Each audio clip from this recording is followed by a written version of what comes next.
Abiso sa Maynilad customers dyan sa ilang bahagi ng Imos, Cavite.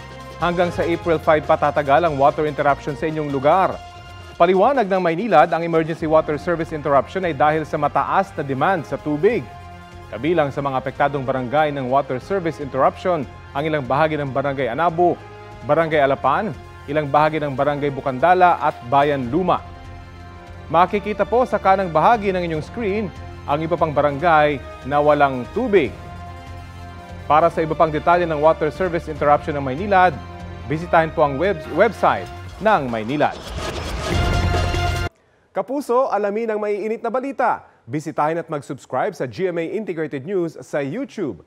Sa mga kapuso abroad, samahan nyo kami sa GMA Pinoy TV at sa www.gmanews.tv.